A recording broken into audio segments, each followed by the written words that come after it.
குர்ஆன் கூறும் அழிவுகளும் படிப்பினைகளும் என்ற தலைப்பு எனக்கு தந்திருக்கிறார்கள். இந்த தலைப்பு ஏன் தரப்பட்டிருக்கிறது என்று சொன்னால், பொதுவாக நாம் தொழுது கொண்டிருக்கிறோம், நல்லமல்கள் செஞ்சு கொண்டிருக்கிறோம், எங்களுடைய வீடுகளுக்கும் இந்த மாதிரியான பிரச்சனைகள் முசீபத்துகள் வருகிறது என்று புலம்பக்கூடிய ஒரு சில முஸ்லிம்களும் இருக்கிறார்கள். இந்த மாதிரியான அனர்த்தங்கள், அழிவுகள் ஏன் வருகிறது, என்ன குற்றத்துக்காக வருகிறது, அது ஏன் காஃபிர்களை மட்டும் பிடித்துக் கொள்ளாமல் எல்லாரையும் பிடித்துக் கொள்கிறது, இஸ்லாம் இது சம்பந்தமாக என்ன சொல்கிறது என்று தேடி படிக்க வேண்டும், புரிந்து கொள்ள வேண்டும் என்று துடிக்கக்கூடியவர்களும் இருக்கிறார்கள். மூன்றாவதாக, உண்மையாக இந்த மாதிரியான அழிவுகள் நேரம் நாம் எப்படி நடந்து கொள்ள வேண்டும் என்ற செய்தியை தெரிந்து அதற்கேற்ப வாழ்க்கை அமைக்க விரும்பக்கூடியவர்களும் இருக்கிறார்கள். இந்த மாதிரியான விஷயங்கள் கருத்தில் கொண்டுதான் தற்போதைய கால நிலவரங்களை பார்த்து இந்த ஒரு தலைப்பை தெரிவு செய்து போட்டிருக்கிறார்கள். அல்லாஹ்வுடைய நல்லடியார்களே, பொதுவாக இந்த அழிவுகள் சம்பந்தமாக குர்ஆன் என்ன சொல்லுகிறது என்பதை பேசுவதற்கு முன்னாடி நம்ம நாட்டில் ஏற்பட்டிருக்கக்கூடிய பிரச்சனையை ஒரு சில நிமிடங்களில் உங்கள் கண் முன்னாடி கொண்டு வரலாம்னு நினைக்கிறேன். பொதுவாக முஸ்லிம்கள் அதிகமாக கொழும்பில் பாதிக்கப்பட்டிருக்கிறார்கள். இலங்கையில் வெள்ளத்தால் பாதிக்கப்பட்ட பகுதியில் அதிகமாக பாதிக்கப்பட்டவர்கள் கொலன்னாவ பகுதியைச் சேர்ந்தவர்கள் என்று அரசாங்கம் சொல்கிறது. இந்த கொலன்னாவ, வெள்ளம்பிட்டி, கோயிலவத்தை இந்த பகுதிகளில் அதிகமான முஸ்லிம்கள் பாதிக்கப்பட்டிருக்கிறாங்க. ஆனால் மிக பெரும் அனர்த்தமாக கருதப்படக்கூடிய அனர்த்தம் அரநாயக்க பகுதியில் ஏற்பட்ட சாமசார மலை என்று சொல்லக்கூடிய அந்த மலையில் இருந்து ஏற்பட்ட மண் சரிவு தான் ஒரு பெரிய அபாயமாக கருதப்பட்டிருக்கிறது. பொதுவாக அதாவது 5:15 மணி அளவில் அந்த மக்கள் எல்லாம் சாதாரணமாக இருக்கிற நேரம் ஒரு பெரிய ஒரு சப்தம் கேட்டிருக்குது. மின் வெட்டி மின் தாக்கி அந்த மக்கள் இதுவரைக்கும் அரநாயக்க மலையில் காலம் காலமாக வசித்து வருகிறார்கள். அதுல அதாவது நீர் ஓடக்கூடிய, தண்ணி போகக்கூடிய ஒரு ரூட் இருக்குது. தாக்கிய மின் எப்படி தாக்கி இருக்குதுன்னா, நீர் ஓடக்கூடிய அந்த அதுக்கு சரியா நேரம் தாக்கி இருக்குது. தாக்கினால் அது வரைக்கும் ஓடிக்கொண்டிருந்த நீர் குழம்பி போயிட்டு உடனடியாக என்னாச்சு, மண் சரிவு ஏற்படக்கூடிய அபாயம் தென்பட்டா எப்படி தென்படுவதுன்னா, ஒவ்வொரு ஆட்களும் வாக்குமூலம் கொடுக்குறாங்க. ஒரு ஆள் வீட்டுக்குள்ள இருந்திருக்கிறாரு, அவர் குடும்பத்தோடு இருக்கிறாரு, பெரிய ஒரு சத்தம் கேட்டுச்சான். பின்னாடி திரும்பி பார்த்தால் ஒரு 30 அடிக்கு மேல தண்ணி வருவதை உணர்ந்து வேகமாக பாய்ந்து நான் தப்பிக்கொண்டதாக பத்திரிகைக்கு வாக்குமூலம் கொடுத்திருக்கிறாங்க.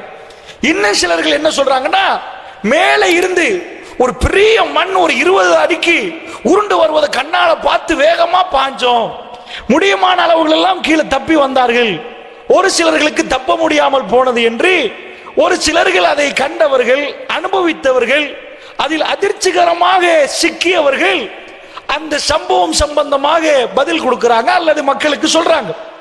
அல்லாஹ்வுடைய நல்லடியார்களே, இப்படி திடீர் என்று இந்த அழிவுகள் மக்களை சந்தித்திருக்கிறது.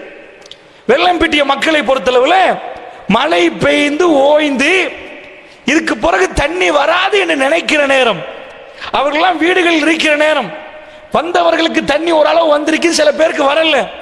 அந்த நேரத்தில் தான் திடீரென்று டேமை திறந்ததுக்கு பிறகு எதிர்பாராத அளவுக்கு 12 அடி 14 அடி என்று சொல்லி சில வீடுகள் ஒட்டுமொத்தமாக இல்லாமல் காணாமல் போற அளவுக்கு 2ஆம் மாடிகளில் இருந்து மக்கள் இந்த விஷயங்களை எல்லாம், அதாவது அவங்க மேலே ஏறி தப்பித்து கொண்டு அரசாங்கத்துடைய போர்டுகளும் இந்த போட்டுகளை எதிர்பார்த்து மக்கள் தப்புறத்துக்கு பார்த்த காட்சி நம்ம பார்க்கிறோம். இந்த அழிவுகள் அத்தனையும் பேசுவதற்கு முன்னாடி ஒரு சில செய்திகளை நான் உங்களுக்கு முன்னாடி சொல்லணும். இந்த அழிவுகள் நடக்கிற நேரம் ஒரு நன்மையான ஒரு விஷயத்தை நான் இந்த சமூகத்தில் பார்த்தேன். பொதுவாக வெள்ளம்பிட்டியில அந்த பகுதியில் ஏராளமான மக்கள் வாழ்றாங்க. கடுவேல பகுதிகள், அந்த மற்ற பகுதிகளில் சிங்கள மக்கள் அதிகமா வாழ்றாங்க. ஆனால் இலங்கை அரசாங்கம் நேவியால் போட்டுகள் கொண்டு வருவதற்கு முன்னாடி அரசாங்கம் அங்கே நடவடிக்கை எடுக்கிற நேரம் ரொம்ப லேட் ஆயிருந்துச்சு. அதிகமாக வேகமாக எங்களுடைய முஸ்லீம்கள் அங்கு அவசரமாக அவருடைய சொந்த பணத்தில் ஆங்காங்கே இருந்து போட்டுகளை கொண்டு மக்களை காக்கும் முயற்சியில் ஈடுபட்டார்கள். அல்ஹம்துலில்லாஹ், சமுதாயம் என்ற அடிப்படையில் ரொம்ப சந்தோஷப்படுகிறோம். ஏனென்று சொன்னால் அங்கு எத்தனையோ போட்டுகள் வேலை செய்து, ஒரு 30-40 போட்டு வேலை செய்தால் அரசாங்க நேவி போட்ட போட் மொத்தமாக 12 போட்டுகள். அதுக்கு மேல் வீதமாக உள்ள அத்தனை போட்டுகளும் எங்களுடைய முஸ்லீம்கள், அவர்களுடைய பெரும் தொகைகள், செல்வந்தர்கள் வந்து உடனடியாக ஆளுக்கு 2 போட் 4-5 என்று போட்டு அமைப்புகள் மூலமாக வேலை செய்தார்கள். அப்ப அத்தனை சிங்கள மக்கள் இருந்தும் அவர்கள் 4 பேர் வந்து போட்டுகளை போடுறதை நம்ம பார்க்கல. அப்ப தர்மம், அர்ப்பணிப்பு, பாதிக்கிற நேரம் உதவி செய்ய வேண்டும் என்ற தன்மை அல்லாஹ்வுடைய மார்க்கத்திலிருந்து கற்றறிந்த அந்த விஷயம் நேரடியாக நாம் அங்கே பார்த்தோம். அல்ஹம்துலில்லாஹ், அதில் ரொம்ப மகிழ்ச்சியாக இருந்தது. எந்த அளவுக்கு என்று சொன்னால், அதாவது நான் திட்டுவதற்கு சொல்லவில்லை, களத்தில் நின்றவன் என்ற அடிப்படையில் உண்மையாக ராத்திரிக்கு போட்டை போட்டுக்கொண்டு நேவி எங்க போகணும் என்று தெரியாமல், எப்படி சுத்தணும் என்று தெரியாமல், நாங்கள் எங்களுடைய தரப்பில் எத்தனையோ ஆலோசனை செய்தும் கூட இப்படி போய் எடுத்துட்டு வரலாம், இந்த ஊர் மக்கள் தெரிந்தவர்கள் இருக்கிறாங்க, அங்க போனா மக்களை காப்பாற்றலாம் என்று சொன்னா, அரசாங்கம் ஒரு வேலை செஞ்சா எப்படி செய்யுமோ படம் பிடித்து காட்டினார்கள். வெத்த போட்டு சும்மா ரவுண்ட் அடித்துக் கொண்டிருந்ததை எல்லாம் போட்டில் இருந்து எங்களுக்கு நேரடியாக தொலைபேசி மூலமா தொடர்பு கொண்டு, போ தெரியாது, எப்படி மக்களை காப்பாற்றுன்னு தெரியாது, அதுக்குள்ளே சும்மா சுத்துறவர்கள் கூட என்று சொல்ற அளவுக்கு இருந்தது. அப்ப நிஜமாக ஆக மொத்தத்தில் பத்திரிகைகள் அத்தனையும் டிசாஸ்டர் மேனேஜ்மெண்ட் மூலமாக அங்கு களப்பணி செய்து மக்களை பாதுகாத்தார்கள் என்று சொன்னார்கள். நேவி போட்டு மூலமாக மக்களை பாதுகாத்தார் என்று சொன்னார்கள். ஆனால் நான் ஒரே ஒருவரை மாத்திரம் நேர்மையாக பேசியதை பார்த்தேன், பத்திரிகையில் பார்த்தேன். அது நம்முடைய ஜனாதிபதி மைத்ரிபால சிறிசேன அவர்கள் என்ன சொன்னார்கள், சில பகுதிகளுக்கு அரசியல்வாதி வரவே இல்லை, அவர்கள் வந்து எல்லா பகுதிகளுக்கும் இல்லை, சில பகுதிகள் அரசியல்வாதிகள் வந்தார்கள், அதிகமான சில பகுதிகளுக்கு வரவில்லை, அவர்கள் வேலை செய்யணும், எனக்கு குற்றச்சாட்டு கிடைத்திருக்கிறது. அடுத்ததாக சொல்றார்கள், என்ன அதிகமான பொது அமைப்புகள் வேலை செய்திருக்கிறது, ஒரு தப்பு செய்தால் அது முஸ்லீம் செய்தால் பத்திரிகையில் இன்னார் செய்தார் என்று வந்துச்சு. நீங்க பார்த்திருப்பீங்க, போன மாதம் தெய்வலை பகுதியில், அதாவது தூள் வியாபாரத்தில் குடு, இந்த வியாபாரத்தில் முகமது முவாஸ் என்று ஒருவர் சிக்கிக் கொள்கிறார். பத்திரிகையில் எப்படி தலைப்பு செய்தி வருகிறது தெரியுமா, முகமது முவாஸ், ஃபுல்லா முவாசுடைய பேரை போட்டு இன்னார் அவர் தான் இலங்கைக்கு முழுக்க சப்ளை மாதிரி காட்டிடுறான். அப்ப எத்தனையோ பேர் கண்டுபிடிக்கப்பட்டிருந்தாலும் ஒரு முஸ்லீம் இதை செய்தால் அவனுடைய பேர் பத்திரிகைக்கு தலைப்பு செய்தியாக வருகிறது, மீடியாக்களுக்கு தலைப்பு செய்தியாக வருகிறது. முஸ்லீம் அமைப்புகள் நான் எல்லா பத்திரிகை சிங்கள பத்திரிகை எடுத்து பார்த்தேன், இவர்கள் நேர்மையாக நடக்கிறார்களா, நிஜத்தை சொல்லுகிறார்களா, நியாயத்தை பேசுகிறார்களா என்பதற்கு தினமணியில் இருந்து, திவைனில் இருந்து, லங்காதீப்பில் இருந்து, லக்பிமையில் இருந்து, லக்பிம பத்திரிகை அவ்வளவுத்தையும் மறைத்து சொல்லுவானே, ஒரு அந்த சோத்த பூசணிக்கலை மறைக்கிற மாதிரி அவ்வளவுத்தையும் மறைத்து ஆப்பதா கலமனாக்கறன அமாத்தாங் சேவிசி சேலு கட்டி ஊத்து டிசாஸ்டர் மேனேஜ்மெண்ட் அந்த மினிஸ்ட்ரியால எல்லாத்தையும் முடிச்சிட்டாங்களா. அட அதுல டி-ஷர்ட் போட்டு 2 பேர் தான் கண்டோம், அவ்வளவுதான் மட்டுமா. இந்த களத்தில் உள்ளவர்கள் அத்தனை பார்த்திருந்தால் அவ்வளவு முஸ்லிம் எந்த அளவுக்கு என்றால், தர்கா நகரில் பாதிக்கப்பட்ட நேரம் இங்க இருந்து 4 பேர் அங்க போய் அந்த மக்களுக்கு உதவி செய்தார்கள். எல்லா ஊர்ல போனார்கள், மேல் புல்லரித்தது. அந்த நேரத்தில் பேருவளையிலிருந்து போட் கொண்டு வந்து வைத்திருந்தார்கள். பேருவள மக்கள் அங்க இருந்தார்கள்.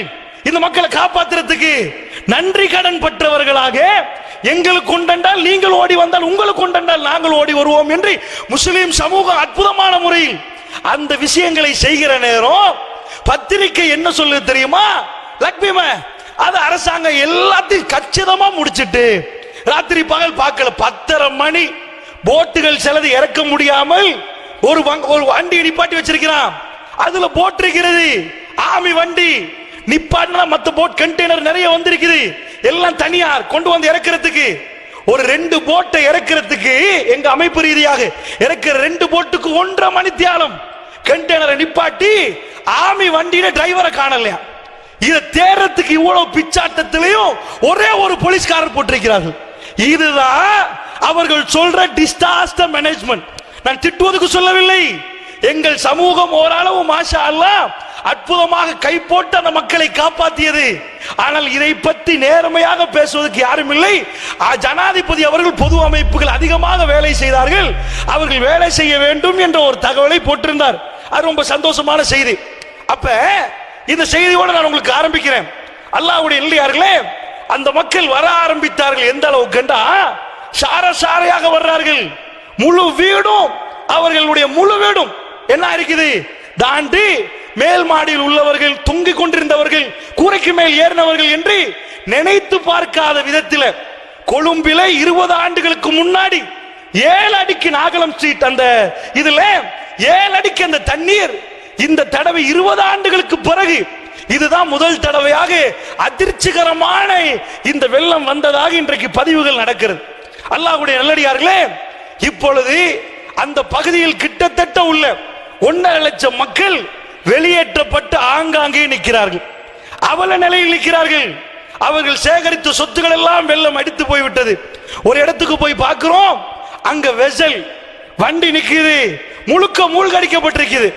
ஆட்டோக்களை பார்க்கிறோம், கார்களை பார்க்கிறோம். நினைச்சு பார்க்க முடியாத நேரத்தில் வேகமாக வந்ததாகத்தான் சொல்றார்கள்.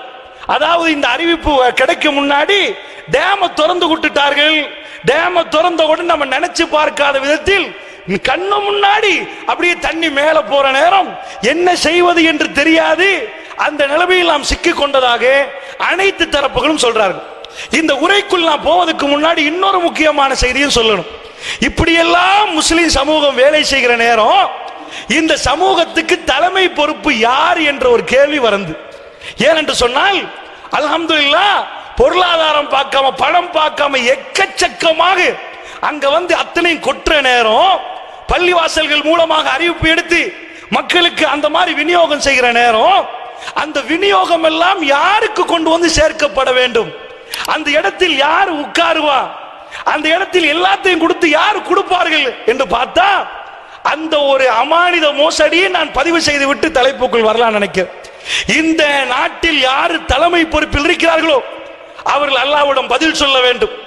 யார் இதுக்கு பொறுப்புதாரிகளோ அவர்கள் அல்லாஹ்விடம் பதில் சொல்ல வேண்டும். நான் தாக்குவதற்கு பேசவில்லை, நேர்மையாக கண்ணோட்டத்தில் நான் நிறைய சிந்திச்சு பார்த்தேன். ஏனால் அந்த அளவுக்கு பாதிக்கப்பட்ட நேரம் என்ன நடக்கிறது என்றால், தண்ணி போத்தலை கொண்டு வந்து நல்ல நோக்கத்தில் இறக்கிறார்கள், போத்தல் போத்தலாக அட்டிக்கி வைக்கிறார்கள், வர்றவர்களுக்கெல்லாம் கொடுக்கிறார்கள். பக்கத்தில் ஒரு முஸ்லிம் கடை, அவர் சொல்றாரு, நல்ல உள்ளம் படைத்ததால் சொல்றாரு, அதுல ஒரு பெட்டியை தூக்கிட்டு போய் அந்த கடையிலே வித்துட்டான். ஏனண்டா யாருக்கு கொடுக்கிறது, யாருக்கு கொடுக்க கூடாது, யார் எப்படி கொடுக்கிறது எதுவுமே இல்லாம யாரு பொறுப்பு, யார் கையில் அத்தனை ஒப்படைக்கணும், வர்றவர்கள் எல்லாம் கொட்ட அங்க சில கல்வர்கள் உருவாயிட்டார்கள். 4 பார்சலை எடுக்கிறது, தண்ணி போத்தெல்லாம் சேகரிச்சு கடை கொடுக்கிறது, அங்கிட்ட இருந்து தேவைப்பட்ட மக்களுக்கு போய் சேராம வீடுகளில் 2 நாளாக அடைந்திருந்தவர்கள், பசியில் இருந்தவர்கள், கரண்ட் இல்ல, போன் டெத் ஆயிரும், அவங்களுக்கு கால் பண்றதுக்கு வழி இல்ல, தண்ணி மேல மேல ஏறுது. இந்த மக்கள் எந்த வகையிலும் அவர்கள் வந்து அவர்கள் சின்ன போட்டு தேவைப்படுது, சின்ன போட்டு தேவை என்பதை டிசாஸ்டர் மேனேஜ்மெண்ட் சொல்லவில்லை, அங்க உள்ள முஸ்லிம்கள் சொல்றாங்க. இந்த வண்டி இதுல போயிடாது, அவன் பெருசுல ஓடுறான், சின்ன லேனுக்குள்ள அதை கூட எடுத்து போயிடாது. முஸ்லிம்கள் அழைப்பித்து அத்தனை போட்டும் சின்ன லோனுக்குள்ள போயிடாது. அதுக்கு பிறகு சின்ன லேனுக்குள்ள போய் அது சும்மா கேட்டு அவன் கேட்கிறான் இல்ல, ஜனாதிபதி வண்ணன் வைனனுக்கு சொல்லி அது மூலமா தாக்குதல் பண்ணி அது மூலமா அங்க மெசேஜ் அனுப்புறாங்க, நீங்க சொன்னது கேட்ப நாங்கள் அனுப்பிட்டோம், 3 மெசேஜ். அது பாராட்ட வேண்டியது. அப்ப இங்க இருந்து பொதுமகன் சொல்லிதான் அந்த போட்டில் எடுக்க வேண்டிய நிலைமையை தவிர உள்ள முக்கியமான தரப்புகள் இயங்கவில்லை. இந்த நேரத்தில் இந்த வந்ததெல்லாம் ஒழுங்கா விநியோகம் இல்லாம வர்றவர்கள், தண்ணியிலிருந்து வர்றவர் கையிலாவது ஒரு தண்ணி போத்தலை கொடுக்கறதுக்கு ஒரு பார்சலை கொடுக்க தண்ணி சாமான் எல்லாம் போயிரும், வர்றதெல்லாம் இங்காலே முடிச்சிருவாங்க. அப்ப நான் யோசிச்சு பார்த்தேன், பள்ளி பள்ளியா சேகரிக்கிறார்களே, ஒன்றிலே மோசடி நடக்கல, எல்லாம் பொதுமக்களுக்கு போகுது. இந்த பள்ளிகளுக்கெல்லாம் தலைமை பொறுப்பு யாரு? ஜமியத்துல் உலமாவா அல்லது வேறொருவரா? ஏன் அவர்களுக்கு அங்க வந்து டேபிள போட்டு நாங்க கொடுக்கிறோம்ப்பா, எல்லாம் எங்கள்கிட்ட தந்துட்டு போங்க, அங்க 4 பேர், இங்க 4 பேர், அங்க 8 பேர், இங்க 8 பேர்னா யாருக்கு யார் கொடுக்க போறீங்க? இவ்வளவு வீணடிக்கப்படுவதே சொத்துகள், இவ்வளவு வீணடிக்கப்படுவதே சாப்பாடுகள், இதை எடுத்து ஒழுங்கா கொடுப்போமே என்ற உணர்வு வரக்கூடாதா? அந்த உணர்வு வரவில்லைன்னு நாம் சொன்னால் பிழையா? அப்ப எதுக்கு இந்த நாட்டில சமுதாய பிரச்சனை என்று வர்ற நேரமும் நீங்க இல்ல, மார்க்க பிரச்சனை வரப்போக்குள்ள நீங்க வழியை போறீங்க? அப்ப எதுக்கு இருக்கிறீர்கள்? அமானித மோசடி மக்கள் அவல நிலையில் இருக்கிறார்கள். ஜமியத் உலமா சார்பாக ஒரு ஓட்டு போடப்படவில்லை. நான் திட்டுவதற்கு அவர்கள் இவ்வளவு காலம் நான் திட்டத்தை விட்டிருந்தேன். ஆனால் கொந்தளிக்கிற அந்த அளவுக்கு பயங்கரமான நிலைமை, கண்ணீரோடு அழுகிறார்கள். அந்த நேரத்தில் ஜுப்பா உடுத்து வேலை இல்லை, அந்த இடத்தில் போய் களப்பணி செய்யணும், அந்த மக்களை காப்பாற்றணும். வங்கி கணக்கு போட்டு நம்பரை போட்டு நீங்க பணம் அனுப்புங்கள், அல்லாஹ் பணத்தை அள்ளி அள்ளி அனுப்புவான், அல்ல எந்த சந்தேகமும் இல்லை. அந்த இடத்தில் யார் தலைமை கொடுப்பது? கொலன்னாவ பள்ளியிலிருந்து வந்தா வெள்ளாம்பட்டி பள்ளிக்கு வந்தா 10 பள்ளி சேர்ந்துருமே, அதுக்குள்ள பாதிக்கப்பட்ட 10 பள்ளிக்கும் எங்களால தலைமைத்துவம் கொடுக்கலாமா? எங்க தலைமைத்துவத்தை ஏற்றுக்கொள்வார்களா? வேற ஒரு அமைப்பு தலைமைத்துவத்தை ஏற்றுக்கொள்வார்களா? அப்ப தலைமைத்துவத்தை கொடுத்தவர்கள் எங்க? இதுக்கு பிறகு ஊடு கெட்டது இல்ல, உயிரை பாதுகாக்கிற நேரம் என்ன பண்ணினார்கள்? நான் ஏன் உங்களுக்கு இதை பதிவு செய்யறேன் தெரியுமா? ஒரு புறத்தில் இந்த சமுதாயம் நல்ல நிலைமையில் இருக்கிறது. யாரு தலைமையில் உட்கார்ந்து கொண்டிருக்கிறார்களோ, யாரு தலைவர்கள் என்கிறார்களோ அவர்கள் இங்க இருந்து மெசேஜ் அனுப்பலாம். நீங்க என்ன பண்ணி அந்த களத்தில் செய்தார்கள் என்பதை கேளுங்க.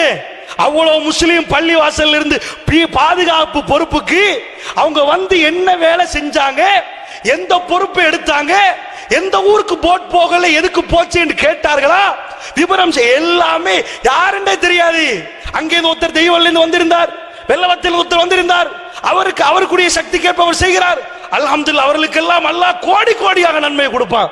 ஆனா பேரடித்து தலைமை என்று சொன்னவர்கள் ஏன் அங்கே வரவில்லை? ஒரு சிலர்கள் ராத்திரி பகல் இல்லை, தூங்கவே இல்லை, அவ்வளவெல்லாம் வேலை செய்தார்கள். அந்த மக்களுக்கு நீங்கள் கட்டாயம் துஆ செய்ய வேண்டும், அவர்கள் யாராக இருந்தாலும். ஆனால் தலைமையில் உள்ளவர்கள் பணம் சேர்ப்பது மட்டும்தான் வேலையா? அதை கொடுப்பது மட்டும்தான் வேலையா? இந்த இடத்தில் இவர்களை நிர்வகிக்கிற பொறுப்பு, அவர்களை சேர்ந்து என்ன பண்ணணும் என்று செய்கிற பொறுப்பு இல்லையா? இதனால் சொல்லுகிறேன், நான் ஏசுவதற்கு அவர்கள் நியாயமாக சிந்தித்து பார்க்கட்டும். ஒரு தடவை உட்கார்ந்து இல்லை என்றால் அவர்கள் வாபஸ் வாங்கணும். நாங்க தலைமை இல்ல, அமானித மோசடி பண்ணாதீங்க, உங்களால் அந்த களப்பணிகள் செய்ய முடியலண்டா, அங்க போய் நேர்மையாக மக்களுக்கு நியாயமாக களப்பணி ஆற்ற முடியலண்டா, இதுக்கு இன்னொரு அமைப்பை நாங்க கொடுக்கிறோம், இதுக்கு பிறகு நாங்க இந்த மாதிரி வேலைகளுக்கு வரமாட்டோம் என்று ஒதுங்கிடணும். ஏனென்றால் தலைமைத்துவம் இல்லாமல் முஸ்லிம் சமூகம் அங்கலாய்த்த செய்தி அங்க உள்ள எல்லாருக்கும் தெரியும். அல்லாஹ்வுடைய ஏண்டா யாரு முடிவெடுப்பது? இவர் அங்கால ஒரு முடிவு, இவர் இங்கால ஒரு முடிவு. இதனால் பல மணித்தியாலங்கள் வேலை, ஒரு சில மணித்தியாலங்கள் வேலை பல நாட்களாக தாமதப்படுத்தப்படும். ஒரு தலைமையிலிருந்து உத்தரவு போகாட்டி அந்த ஒரு பாதிப்பு நிலைமையை நாம் இதிலிருந்து கண்டோம். அதனால் அல்லாஹ்வுடைய நல்லடியார்களே, இந்த செய்திகள் எல்லாம் உங்களுக்கு மத்தியில் பதிவு செய்துவிட்டு இப்ப அல்லாஹ் ஜல்லஷானஹு வ தஆலா ஏன் இந்த மாதிரியான அழிவுகளை நமக்கு தருகிறான் என்ற செய்தியை நாம் பார்க்கலாம். அல்லாஹ்வுடைய நல்லடியார்களே, நம்முடைய புத்தள மக்களும் பாதிக்கப்பட்டிருப்பார்கள். ஒரு சில பகுதிகள் நன்றாக பாதிக்கப்படாத மக்கள் நினைக்க கூடாது எங்களுக்கெல்லாம் வெள்ளம் வராதானே என்று. வெள்ளம் இல்லாட்டி சூறாவளி வரும், சூறாவளி இல்லாட்டி வேற ஒன்று வரும். ஒருவருக்கு அல்லாஹ் ஒன்றென்றால் பாதிக்கப்படாத கூட்டத்துக்கு இன்னொன்று. தர்கா டவுனுக்கு வெள்ளம் வரல, தர்கா டவுன்ல ஷூட்டிங் தான் நடந்துச்சு. அல்லாஹ்வுடைய நல்லடியார்களே, அங்க வெள்ளம் வரல, அங்க நடந்தது வேற. அப்ப எல்லாருக்கும் ஒன்று வரும் நினைக்காதீங்க. யாரையும் எப்படியோ இந்த அழிவுகள் தாக்கலாம் என்ற சிந்தனையோடு இந்த உரையை நீங்கள் கேட்க வேண்டும் என்ற செய்தியை முதலில் பதிவு செய்கிறேன். அல்லாஹ்வுடைய நல்லடியார்களே, இந்த மாதிரியான அழிவு சம்பந்தமாக திருமறை குர்ஆன் என்ன சொல்லுது என்று கேட்டா, இந்த அழிவு யாரையெல்லாம் பிடிக்கும் அப்படின்னு பாத்தீங்கன்னா, நல்லவர்களையும் பிடிக்கும், கெட்டவர்களையும் பிடிக்கும் என்று அல்லாஹ் ஜல்லஷானஹு வ தஆலா குர்ஆனில் சொல்றான். பாவிகளை இந்த அழிவு பிடிக்குமா? கெட்டவங்களையும் பிடிக்குமா? நல்லவர்களையும் பிடிக்குமா? அல்லாஹ் கேட்கிறான், ஹஸிபன்னாஸ், மனிதர்கள் நினைத்துக் கொண்டிருக்கிறார்களா நாங்கெல்லாம் ஆமன்னா ஈமான் கொண்டுட்டோம்னு சொன்ன உடனே நீங்க சோதிக்கப்பட மாட்டீங்கன்னு நினைக்கிறீங்களா? ஈமான் கொண்டுட்டோம்னு சொன்ன உடனே இப்போ உங்களுக்கு ஒன்றுமே வராது, எந்த பிரச்சனையும் வராதுன்னு நினைக்கிறீங்களா? உங்களுக்கு சேர்த்துதான் பிரச்சனை என்று அல்லாஹ் ஜல்லஷானஹு வ தஆலா சொல்றோம். அப்ப குர்ஆனை நாம் பிரட்டி பார்த்தா நல்லவர்களும் இது வந்து அடையுமா, கெட்டவர்களும் இது வந்து அடையுமா? அப்ப நம்ம என்ன பார்க்கணும்? எல்லாரையும் வந்து அடைகிறதாக இருந்தா ஏன் அல்லாஹ் இதை நிகழ்த்துறான்? இந்த அழிவு ஏன்? இது அல்லாஹ்வுக்கு ஏற்படுற தவறான்னு பாத்தீங்கன்னா இல்ல. அல்லாஹ் ஜல்லஷானஹு வ தஆலா அத்தனையும் திட்டம் போட்டு செய்யறான். எதுலையுமே அல்லாஹ்வுக்கு தவறு நடக்காது. தவறு நடந்தா அவன் அல்லாஹ் இல்ல. ஏனென்றால் இவ்வளவு குழந்தைகள் பிறக்குது. இந்த உலகத்துல இந்த விஞ்ஞானிகளுக்கு இந்த குழந்தைகளை வந்து பிறக்க வைக்க இயலாது. எந்த அணுவும் இல்லாம, உயிர் அணுவும் இல்லாம, முட்டையும் இல்லாம ஒரு குழந்தை உருவாக்கலாமா? டெஸ்ட் பேபி செய்வாங்க. அது என்ன, நீங்க வந்து அணுவை கொடுத்தாதான், உயிர் அணுவை கொடுத்தாதான் குழந்தை உருவாக்குவாங்களே தவிர ஒன்றுமே இல்லாம குழந்தை உருவாக்கல. அது குளோனிங் செய்வாங்க. ஆட்டுக்குட்டியை பார்த்து இதை மாதிரி ஆட்டுக்குட்டி வேணுமான்னு கேட்பாங்க, செஞ்சு தரலான்னு. இதே மாதிரி ஆடு 100 செஞ்சு தரணுவாங்க, 1000 செஞ்சு தரணுவாங்க. ஏதாவது இல்லாமல் அதுல மரபணு எடுத்து சொல்லுவாங்க, அதுல மரபணு எடுத்து வளர்ப்பாங்க. விதையை போட்டா எப்படி மரம் முளைக்குதோ மரபணு எடுத்து அதை வளர்த்து தருது. மனுஷனுக்கு எதுவுமே இல்லாம எதுவும் செய்ய இயலாது. அல்லாஹ்வுடைய படைப்பு இல்லாம எதையும் பண்ண இயலாது. அல்லாஹ் படைச்சதை வச்சுதான் அத்தனையுமே இயங்குது. அல்லாஹ்வுடைய படைப்பில் தான் அத்தனை இருக்குது. அப்ப அவன் ஒன்றுமே புதுசா கண்டுபிடிக்கல. உள்ள படைப்ப மரபணு அதை கொஞ்சம் அப்படி பெருசாக்குறது எப்படி? சும்மா பெருசாகும். 10 நாள்ல பெருசாக்குறது எப்படி? 20 நாள்ல பெருசாக்குறது எப்படி? அல்லாஹ் அப்படி வந்து அறிவை கொடுத்திருக்கிறான். அதனால மனுஷன் என்ன பண்றான், இந்த மாதிரி ஒவ்வொன்றா பண்ண ஆரம்பிக்கிறான். இந்த பண்ற நேரம் மனுஷனுக்கு என்ன நடக்குது தெரியுமா? ஒரு மமதை வருகுது. எங்களை விட்டு ஆள் இல்ல, நாங்க எங்க போயிட்டோம் தெரியுமா? ஆள் கடலுக்கு போயிட்டோம். 8 கிலோமீட்டருக்கு அங்க திமிங்கலத்தை பாரு, இப்ப பாரு, போக்கஸ் பண்ணி எடுத்து காட்டுறோம் அப்படின்னு போட்டோ பிடிச்சு காட்டினா, ஓஹோ, உள்ள கேமரால ஓட்டோ ப்ரூஃப் 8 கிலோமீட்டருக்கு அங்கால உள்ளதை எடுக்கிறான். திமிங்கலம் வாய் திறந்து அப்படி கிளியர் போட்டோ, HD போட்டோ. இதனால என்ன பண்றாங்கன்னா மனிதர்கள் அல்லாஹ்வுடைய படைப்பை பத்தி பேசாம அதிகமான இடங்கள் அவங்க கூடினா மனுஷன் உருவாக்கினதை பத்தியே பேசுவார்கள். ஜப்பான்காரன் சைனாக்காரன் தெரியுமா, இதை கொடுத்துட்டு இதை மாதிரியே வேணும்னா 5 ரூபாய்க்கு வேணுமா 2 ரூபாய்க்கு வேணுமான்னு கேட்பானா? 2 ரூபாய்க்கு தருவானா? 5 ரூபாய்க்கு தருவான். அப்படிப்பட்ட அறிவாளி தெரியுமா? எதை பார்த்தாலும் செய்வான், எதை கண்டாலும் செய்வான். மனுஷன் என்ன பண்றான்டா, மனிதன் கண்டுபிடித்ததை பத்தியே பேசி ஒரு இறைவன் இருக்கிறான் என்ற சித்தாந்தத்தை மறக்கிறான். திருமறை குர்ஆன் அல்லாஹ் சொல்றான், வமா அன்தும் பிமுஜிஸின ஃபில் அர்லி, இந்த உலகத்தில் நாம தோக்கக்கூடியவர்களா இல்லப்பா. இந்த உலகத்துல அல்லாஹ் சொல்ற, வமா அஸாபுக்கும் மின் முஸீபத்தின், உங்களுக்கு வந்து ஒரு நோவினை சோதனை வந்தா, ஒரு பிரச்சனை வந்தா, ஒரு துன்பம் ஏற்பட்டா, ஃபபிமா கஸபத் பிஐதீக்கும், அது எப்படி வந்துச்சு தெரியுமா? உன் கரத்தால செஞ்சதுனால வந்துச்சு. அல்லாஹ் எதுக்கு சொல்றான் தெரியுமா? வெள்ளம் வருகுதா, மழை வருகுதா, ஒரு மண்சரி வருகுதா, எது வந்தாலும் ஏன் வருது தெரியுமா?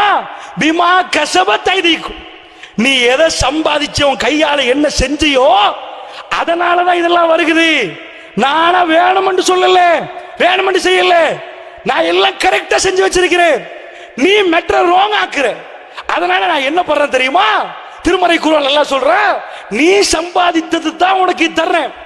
அதுவும் நீ 100 செஞ்சிருப்ப, 100 தரனா 95 மன்னிச்சுட்டு 5 தான் தர்றேன். இந்த 5 தான் இவ்வளவு பிரச்சனை. இந்த 5 அல்லாஹ் சொல்றான், 100 செய்யறடா, நான் சொல்லல, குர்ஆன் சொல்லுது. வயஃபு அன் கதீர், அதிகமா நான் மன்னிக்கிறேன். அதிகமா நான் என்ன பண்றேன், நீ அது செஞ்ச சரி விடு, அது செஞ்ச விடு. இப்படியே போய் போய் போய் திடீரென்று ஒரு வருஷத்துக்கு என்ன பண்ணுவேன், ஒரு முறையோ 2 முறையோ, முறை கூட நான் சொல்லல, குர்ஆன் சொல்லுது. உங்களை ஒரு முறையோ ஒரு வருடத்தில் 2 முறையோ நாங்கள் புட்டிக்கிறோமே. அல்லாஹ் காஃபிரை பத்தி கேட்கிறான், அந்த மக்கத்து காஃபிரை பத்தி அல்லாஹ் கேட்கிறான், உணர மாட்டீங்களா, சிந்திக்க மாட்டீங்களா, ஏன்டா இப்படி வருதுன்னு பார்க்கலையா? வருஷத்துக்கு 1 2 திடீரென்று 1 போட்டு எடுக்கிறானே. போன வருஷம் 1 நீ கணக்கு போட்டு பாருங்க, அதுக்கு முந்தின வருஷம் 1 இருக்கும், அதுக்கு முன்னாடி 1 இருக்கும், ஏதாவது 1 வரும். இங்க இல்ல அங்க வரும், அங்க இல்ல இங்க வரும். எங்கேயாவது 1 கேட்டு கேள்விப்பட்டிருப்பீங்க, சூறாவளி அடிச்சுச்சாமே, அங்க தண்ணி போச்சாமே, இங்க பூகம்பமாமே, இப்படியே ஏதாவது 1 வருகுதே. அது ஏன் வருகுதுண்டா, நாம செய்யக்கூடிய செயலால் தான் வருகுதுன்னு அல்லாஹ் சொல்லிட்டு, அல்லாஹ் அதுக்கு அடுத்த வசனம் சொல்றான், எப்ப எல்லாம் உன் கையால தான், நீ தலையில மண்ணாளி வாரி போட்டு, வமா அன்தும் பிமுஜிஸின ஃபில் அர்லி, இந்த உலகத்துல நாங்க தோக்க மாட்டோம். என்னெல்லாம் சொல்றான், நீ வெற்றி பெற மாட்டேன், இந்த உலகத்துல உனக்கு வெற்றி பெற இயலாது. ஏனென்றா நீ எங்களுக்குள்ள வரணும். நீ பிளைட்ல போனாலும் ஆகாயத்தில் பறந்தாலும் என்ன செஞ்சாலும் எங்கள்கிட்ட வரணும். எதுக்கு வரணும்? அடடா, எப்படா இந்த வெள்ளம் வந்துச்சு, ஒரு ஜனாதிபதி இருந்தாரு, அவர் இருந்தா வராதா? பிரதமர் இருந்தாரு, அவர் பஸ்ல வந்து இறங்கி பார்த்தாரு. அட இறங்கி பார்க்க தான் முடியும் உனக்கு. இவ்வளவுக்கு இது செய்யுங்கன்னு சொல்ல முடியும். போன உயிரை திருப்பி கொடுக்க முடியுமா? நீ என்ன பண்ணி என்ன படிச்சாலும் உலகத்தில் 50 ஆண்டுகளுக்கு முன்னாடி உலகத்துக்கு என்ன அறிவு இருந்துச்சோ அந்த அறிவை பெருக்குது. அந்த அறிவா அப்ப வர்றதெல்லாம் நிப்பாட்ட வேண்டியதானே? ஒன்றுமே நிப்பாட்டல. மண் சரிவு வருமா? அதுக்கு முன்னாடி சொல்லுவானா? மண் சரிவை நிப்பாட்ட இயலாது. வரலாம், மண் சரிஞ்சிடலாம், உளுந்துடலாம், வெள்ளம் வந்துடலாம், இப்படிதான் சொல்லுவானே தவிர ஒவ்வொரு முறையும் அடுத்த தடவை வராம பாதுகாத்து நான் எப்படி செய்வேன்னுவான். வேற வழியா வந்துடும். அடுத்த தடவை அதை நிப்பாட்ட வேண்டுவான். உலகத்தில் அதிகமா புயல்கள் வந்து கேள்விப்பட்டது எங்க? எங்க? அமெரிக்காக்கு. அந்த புயல் இந்த புயல் பேரை வச்சு எல்லாம் புயலுக்கே பேர் வச்சிருப்பான், செல்ல புள்ள மாதிரி. அட அவ்வளவு இருக்குதே, எல்லாத்தையும் தடுக்கிறியே. இவனுக்கு புயலை தடுக்க முடியல, இவனுக்கு வெள்ளத்தை தடுக்க முடியல. நீ செஞ்ச அநியாயத்துல ஒரு பகுதி இது. நீ நினைச்ச அதை எல்லாம் உனக்கு தந்தேண்டி. வல நுசி கண்ணவும் அல்லாஹ் சொல்றான், அஸாபல் அதுனா ஒரு சின்ன சின்ன அதாபு தான் தர்றோம். இப்ப தூணல் அதாபல் அக்பர், அங்க பெரிய அதாபு இருக்குது. அந்த அதாபுக்கு பதிலா அதுக்கு முன்னாடி சின்னதா தர்றோம். இந்த பாரு ரெண்டு. இந்த அதாபை எதுக்கு தர்றேன் தெரியுமா? லஅல்லஹும் யர்ஜூன், இப்பயாவது திருந்துருவீங்களா? திருந்துங்கடா. கொஞ்சம் உங்களை மாத்திக் கொள்வதற்கு, ஏன் இப்படி நடந்துச்சுன்னு சிந்திப்பதற்கு உங்களுக்கு இந்த அதாபுகளை தந்ததாக அல்லாஹ் ஜல்லஷானஹு வ தஆலா சொல்றான். அப்ப அல்லாஹ்வுடைய நல்லடியார்களே, இந்த அதாபுகள் எல்லாம் ஏன் அல்லாஹ் தர்றான்? பெருசா தரலையா? அல்லாஹ் சொல்றான் தூணல் அதாபில் அக்பர், அந்த பெருசை வச்சுட்டு இங்க சின்னதா தந்தோம்.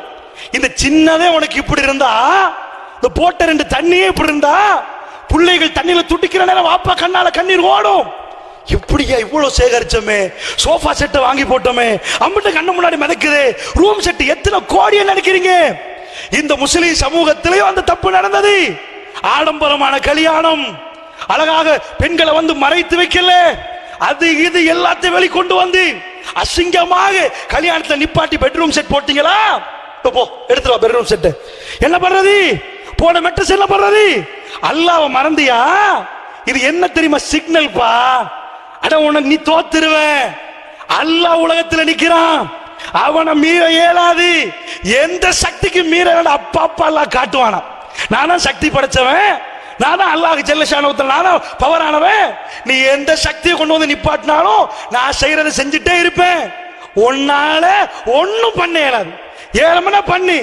ஏன் அல்லாஹ் முசீபத்து சொல்லி போட்டு தோக்க மாட்டேன்ற அல்லாஹ் எதுக்கு அப்படி சேர்த்து பேசுறான்?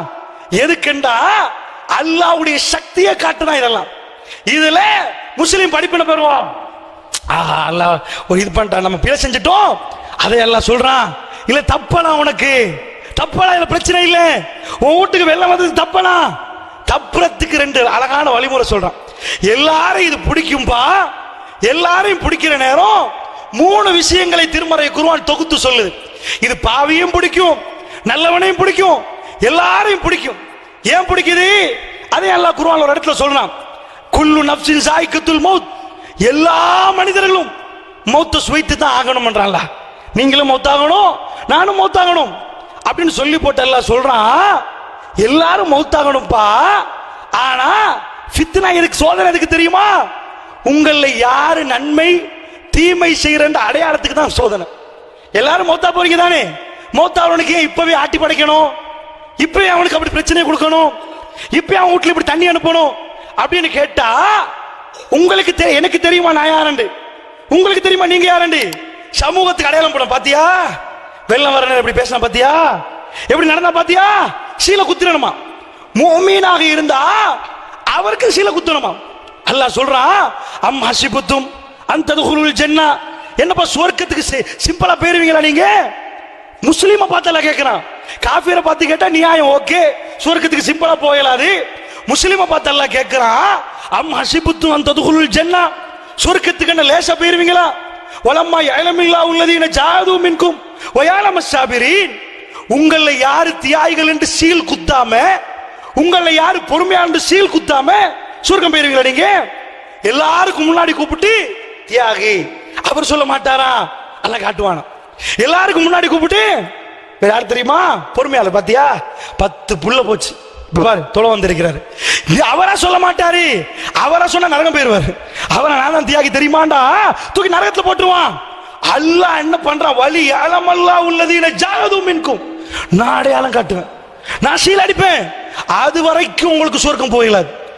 துணியால சும்மா சஹாபாக்கள் என்ன கவலைப்படுற, எதுக்கு இவ்வளவு யுத்தம் எல்லாம், எதுக்கு இவ்வளவு பாதிப்பு எல்லாம், எதுக்கு இவ்வளவு உயிரிழப்பு, அல்லாஹ் பதில் கொடுக்கிறேன். எதுக்கு தெரியுமா, சீல் குத்து, நீங்க யாருன்னு குத்தணும், நான் உங்களுக்கு அடையாளம் போடுவேன், அடையாளம் போட்டு தான் உசுர் எடுக்கிறது, சும்மா இல்லப்பா. அப்ப மூமீன்களுக்கு அல்லாஹ் என்ன பண்றான்டா, இந்த சோதனை களத்தை அமைச்சு நல்லதா கெட்டதா இவரு அல்லாஹ்வோட சோதனை என்ன, எது ரொம்ப கசப்பா இருக்குமோ அதை தருவான். குடிச்சிட்டு கசப்பா இருக்கும், அல்லாஹ்க்காக இனிக்குதுன்னு சொல்லணும். அல்லாஹ்வுக்காக பரவாயில்ல இனிக்குதுதான். எப்படி கொடுக்குறான் அல்லாஹ், இப்ராஹிம் நபி புள்ளைய கொண்டு போய் அவருக்கு எது ரொம்ப உலகத்தில் விருப்பமோ தோட்டம் துறவு எல்லாத்தையும் விட்டுட்டாரு, எல்லாம் விட்டுட்டாரு. அவர்கிட்ட முடி நரைக்கிற நேரம் அவருக்கு கிடைக்கிற பிள்ளைகள் ஷாக் இஸ்மாயில் அலைஹிஸ்ஸலாம், அந்த புள்ளைய கொண்டு போய் அரண்டா அவர் வாழ்க்கையில ஏதோ ஆக கஷ்டமா இருக்கும். அவர் என்ன பெரிய அரண்மனையா கட்டினாரு, பெரிய சொத்து செல்வமா தேடினாரு. அல்லாஹ்க்கு என்ன வேணும் தெரியுமா, உனக்கு இப்போ உன் புள்ள வேணுமா நான் வேணுமா, நான் பெரிய உன் மனசுல என்ன பத்தி எண்ணம் கூடையா உன் பிள்ளைய பத்தி எண்ணம் கூடையா, கஷ்டப்பட்டு தவம் இருந்து கிடைச்சிட்டா அல்ஹம்துலில்லாஹ்ண்டியா, இன்றைக்கு என்ன மறந்துட்டியா, லா துல்லிக்கும் அம்பாலுக்கும் வல அவுலாதுக்கும் மன்சிக்கிறீங்களா, உன்னுடைய புள்ள குட்டி உன் சொத்து செல்வம் என்னுடைய நினைவு விட்டும் பராமுகமாக்க கூடாது. அப்படி பராமுகமாக்கிறா முடிஞ்சு போச்சு. எப்பயும் அல்லாஹ் நினைவுல நிக்கணும், இப்படி போற வழியெல்லாம் அல்லாஹ் நினைவு கொண்டு வரணும். அதுக்கு தான் இவ்வளவு சோதனையை தவிர வேற ஒண்ணு இல்ல. இது வர்ற நேரம் எல்லாம் அல்ஹம்துலில்லாஹ், அல்லாஹ் அல்லாஹ்வுடைய ஏற்பாடு, அல்லாஹ் இப்படி தான் வச்சிருக்கிறான், அது நடக்கும்னு சொன்னா சரி. பாதிக்கப்பட்டவங்களுக்கு இப்ப என்ன ஆகும்னு கேட்டீங்கன்னா அல்லாஹ் சொல்றான் அவங்க பாதிக்கப்படவே இல்லைன்றான், நான் சொல்லல, அல்லாஹ் சொல்றான் குர்ஆன்ல பாதிக்கப்பட்டுருவாங்க, எல்லாரோட சேர்ந்து அடிபட்டுருவாங்க. அல்லாஹ் சொல்றான் அவர்கள் தௌபா, 3 விஷயம் சொல்றான். ஒன்று இறையச்சம், அந்த இடத்துல இறையச்சம் வந்தா வமை யத்தகில்லாஹ யஜ்அல் லஹு மக்ரஜா, யார் அல்லாஹ்வுக்கு பயந்திருக்கிறாங்களோ இறுகிட்டான் சிக்கிட்டான், மக்ரஜா ரோட்டை திறந்து கொடுத்துரும், போ சிக்கினத்திலிருந்து ரோட்டை திறந்து கொடுத்துருவோம். வயர்சுகுஹு மின் ஹைசு லா யஹ்தசிப், அவர்கள் நினைத்து பார்க்காத விதத்தில் எல்லாம் ரிஸ்கை கொண்டு வந்து கொடுத்துருவோம்ன்றாங்க. பிரச்சனையில் சிக்கினா, இப்படி ஃபித்னால சிக்கினா நினைச்சே பார்க்க மாட்டானா, இப்படி வந்துச்சு அப்படி அல்லாஹ் கொண்டாந்து கொடுத்துருவான். ஆளை விட்டு இன்னொருத்தர போட்டு நான் எதிர்பார்க்கவே இல்லையே, நான் பசியில இருப்பேன் நினைச்சேன், அல்லாஹ் உங்களை அனுப்பி வச்சிருக்கிறான். அப்படி அல்லாஹ் ஜல்ல ஷானஹு வ தஆலா சொல்றான், இறையச்சம் இருந்தா இந்த பாதிப்புல உனக்கு ஒன்றும் பண்ணாது. பாதிப்பு மாதிரி கண்ணுக்கு தெரியும், போனது 50ன்னா 100 வந்து கிடைச்சிரும், 50 போகும் 100 வந்துடும். அல்லாஹ் சொல்றான் அப்படி. ஒன்று இறையச்சு. ரெண்டாவது அல்லாஹ் என்ன பண்றான்டா தௌபா. அல்லாஹ் சொல்றான் அல்லாஹ்வுடைய தௌபாவுடைய பாவ மன்னிப்புல வஹும் யஸ்தக்ஃபிரூன், பாவ மன்னிப்புல இருக்கிறவர்களை அல்லாஹ் வமா கான அல்லாஹு முஅஸிபஹும், அல்லாஹ் அவர்களை தண்டிக்கவே மாட்டான். இப்படி ஃபித்னா இப்படி வருதா, அல்லாஹ் என்ன மன்னிச்சிரு, நான் பண்ண பாவத்தை செஞ்சேன், அல்லாஹ்வுடைய தண்டனை வராது. கன்ஃபார்மான குர்ஆன் ஆயத்து இது. அல்லாஹ் அவர்களை தண்டிக்கவே மாட்டான்றான். அல்லாஹ் பாவ மன்னிப்புல உட்கார்ந்து கொண்டு இந்த பாவ மன்னிப்பு அங்கீகரிக்கப்பட்டால் உனக்கு அஸாபு வராது. எல்லாருக்கும் வரலாம், தண்ணி வந்துடலாம், தண்ணி வந்ததை விட சிறப்பா நீ இருப்ப, அல்லாஹ் உன்னை எங்கேயோ கொண்டு போய் வைப்பான். ரெண்டாவது விஷயம் அல்லாஹ் ரப்பல் ஆலமீன் சொல்றான், அஸாபு விஷயத்தை அல்லாஹ் சொல்றான். மூணாவது அல்லாஹ் என்ன பண்றான்டா, மூன்றாவதாக அல்லாஹ் சொல்றான். ஒன்னாவது என்ன, இந்த மாதிரி வர்ற நேரம் தௌபாவுல ஈடுபடணும். ரெண்டாவது என்ன, இறையச்சத்திலே அல்லாஹ்வோட பயம், தப்பி தவறி வேற மாதிரி பேசக்கூடாது, இறையச்சத்தில் அப்படி நிக்கணும். அல்லாஹ் தான் செஞ்சான், அல்லாஹ்வுடைய ஏற்பாடு, அல்லாஹ் நமக்கு நலவு செய்வா, அந்த நம்பிக்கையில் இருக்கணும். மூணாவது அல்லாஹ் சொல்றான் திருமறை குர்ஆன்ல, வல நபுலுவன்னக்கும் பிஷைஇன் மினல் ஹௌஃபி வல் ஜூஇ வ நக்ஸின் மினல் அம்வாலி வல் அன்ஃபுஸி வஸ்ஸமராத் வபஷிரிஸ் சாபிரீன். ஒரு கொஞ்சம் பயத்தால, ஓரளவு பயத்தால உங்களை சோதிப்போம். ஆஹா போயிருமே, எல்லாருமே எல்லா விஷயம் போயிருமே, அப்படி ஒரு பயத்தை தருவான் அல்லாஹ். அதோட என்ன பண்ணுவானா, ஒரு ஜூ பசியால் அல்லாஹ் சோதிப்பான். அரண்மனையில் இருந்தவங்க எல்லாம் பசிச்சிச்சு, சாப்பிட வழி இல்லை, வெள்ளம் வந்த உடனே தொடர்பு இல்லாம இருக்கிற நேரம் 3 தட்டு வீடு, 3வது மாடியில இருந்து போனும் ஆஃப் பண்ணி சீவனும் இல்லாம எத்தனை பேரை போட்ல ஏத்திருப்பாங்க. சுப்ஹானல்லாஹ், எவ்வளவு கஷ்டப்பட்டெல்லாம் ஏத்தி வந்தார்கள் தெரியுமா. அதுல ஜம்ப் பண்ணி இதுல ஜம்ப் பண்ணி ஒரு பொடி என் கையில அப்படியே முள்ளு கம்பி அப்படி குத்தி அப்படி கையில சேர்ந்துட்டு வந்த வேகத்துல பாஞ்சு போட்ல ஏறணும் தப்பி வாரத்துக்கு அப்படி அதனோட வந்து ஏறனா. ஏன் அவ்வளவு பசி கொடுமை, ஆளை கண்டச்சேரிக்கு சந்தோஷம், பாஞ்சு எதுல கை வைக்கணும்னு தெரியாத அளவுக்கு எல்லாம் சந்தோஷமாக வந்து